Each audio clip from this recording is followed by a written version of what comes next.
I did grow up in Ukraine for the most part of my childhood, and university students were always considered the backbone of society for Ukraine as a culture, because the government better not piss off the university students.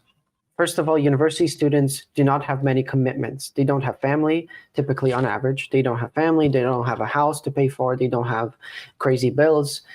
They don't have a crazy job to keep. So if the students are pissed, it's over for the government. They come out and they start doing things. They really get involved. They're really active. They're healthy human beings, so they can do a lot of work continuously. And they're really the backbone of society, because it's hard to get the regular citizen to stand up and do something, because they got a lot of commitments. They got a lot of things to get involved. However, when we're looking at the society here in Canada, it's extremely complacent. Students are very lazy to take any action in their community and seeing what's the community all about. They don't really do these things. They don't get involved, because all they're focused on is, what's the next Netflix show? Oh, God damn it, I got to do my assignment for school. Oh, I want online school so I can cheat, right? What's that? It's all based on the laziness. What's that term? Is it slacktivism? Slacktivism, is that a term? I think it's some sort of term, like posting like on your Instagram story. Yeah, it's great, but does it really do anything? I'm going to search that up. We're going to get the real definition of it. I think there's some sort of word. It's like everyone claims to be this like activist and like online fighting for online. That's what I'm saying. Okay, so here, slacktivism, definition from Oxford Languages. It says, it's the practice of supporting a political or social cause by means such as social media or online petitions, characterized as involving very little effort or commitment. So I was right. I wasn't crazy. Okay, that's it. Yeah, you got you nailed it.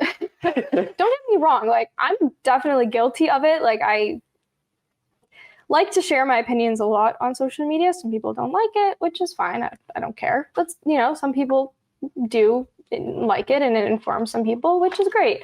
However, I've realized that is not the way to change anything. Yeah, it's great. You can go on a rant on your Instagram or on your Twitter or whatever, but kind of has to do more than that. And that goes with everything. I actually get involved and do something.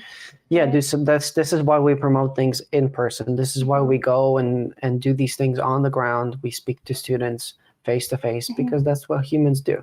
Yeah. Humans are, it is dehumanizing to do things online and pretend you're a huge activist when all you're doing is just, creating some messages, but you're not actually doing any productive work to change the narrative. So that is what we advocate for. And another thing you mentioned about, you said, I don't care about the negative consequences of posting these things. There's a famous quote by I think it's Steve McQueen that said, I can't find it, but I think he mentioned something along the lines of I live for myself and I answer to nobody, something like that. Well, I'm working on that. You're still working on that? I'm working on it. Okay. It was... Yeah, I'm working on it, because it's hard to hear negative things online and that make you feel stupid and make you question everything. There's times where I've been in conversations with people and I'm like, God, maybe I'm the stupid one. I'm wrong about everything, and I just question everything that I believe in. But I've kind of come to the realization that no, these are my convictions. This is what I believe in. Yeah, you don't have to agree with me. That's okay. I'm not here to convince you.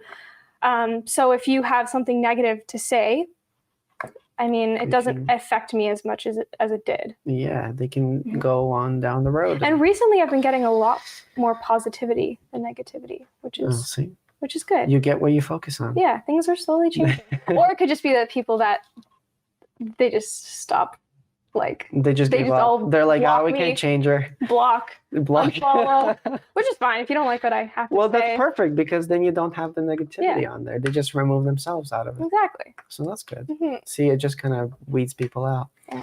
But you're correct about the slacktivism. This is a great term. This is what we got going. I don't remember where I heard that, but it's kind of, that's what a lot of people just, they post a certain thing on their Twitter or their Instagram. It's like, okay, I did my part.